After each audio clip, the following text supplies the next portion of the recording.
जय हिंद दोस्तों, स्वागत है आप सभी का आपके अपने online platform NPMS reasoning classes में। मैं महेश सर आप सभी का हार्दिक स्वागत करता हूं। दोस्तों, जैसा कि आप लोगों को पता है कि अभी मैं पिछले वीडियो में संविधान के ऐतिहासिक पृष्ठभूमि से संबंधित कुछ वन लाइनर प्रश्नों को मैंने करवाया था दोस्तों। उसके आगे के मैं सेशन की अगर बात करूँ दोस्तों, उसके आगे वन लाइनर जो सवाल और भी बन सकते हैं तो उस पर मैं चर्चा करने वाला हूँ दोस्तों।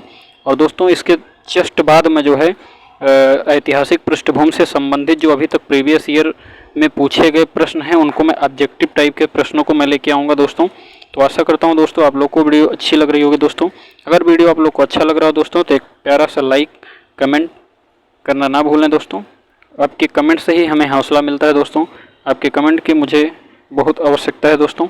और वीडियो को शेयर करना ना भूलिए दोस्तों। और जो लोग चैनल पर नए जुड़ रहे हैं दोस्तों, चैनल को सब्सक्राइब कर लें दोस्तों, ताकि आपको ऐसी ही वीडियो का नोटिफिकेशन सबसे पहले आपको मिलता रहे दोस्तों। ठीक है, बिना विलंब करते हुए मैं आपके अगले सेशन की मैं शुरुआत करता हूं दोस्तों।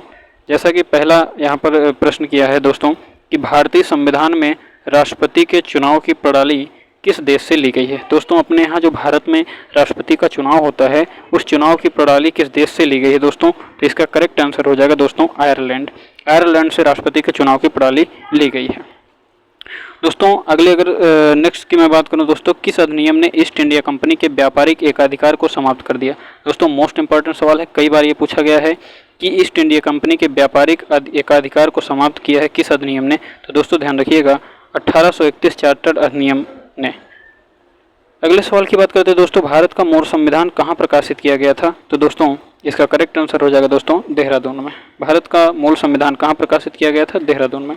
अगला सवाल दोस्तों आपसे कर रहा है कि भारतीय संविधान ने भारत को क्या होना घोषित किया है। तो समाजवादी प्रजातांत्रिक गणराज्य धर्मनिरपेक्ष घोषित होना किया गया है।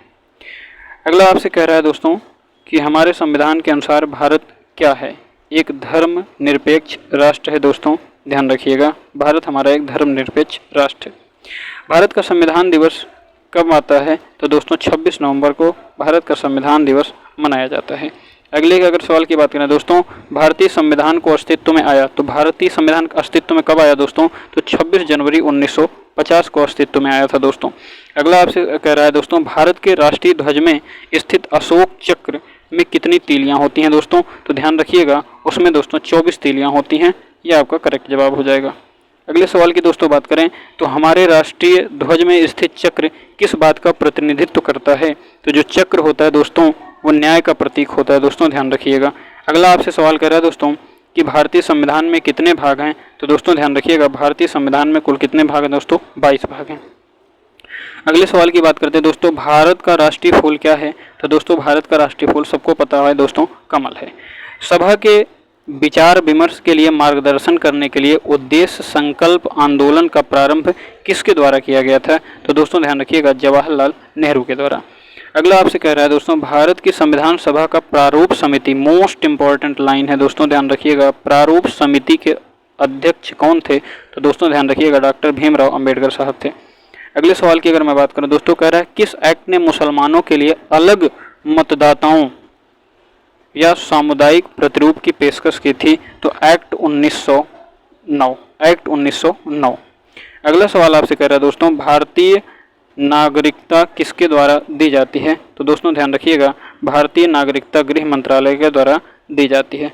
दोस्तों आपका यहीं पर वन लाइनर क्वेश्चन जो होता है हमारे भारतीय संविधान की ऐतिहासिक पृष्ठभूमि का, मैं यहीं पर समाप्त करता हूं दोस्तों।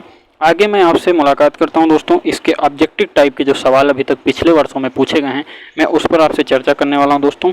इस तब तक के लिए दोस्तों जय हिंद जय भारत। वीडियो को शेयर करना लाइक करना दोस्तों नहीं भूलिएगा दोस्तों। जो लोग चैनल पर नए हैं दोस्तों चैनल को सब्सक्राइब करिएगा।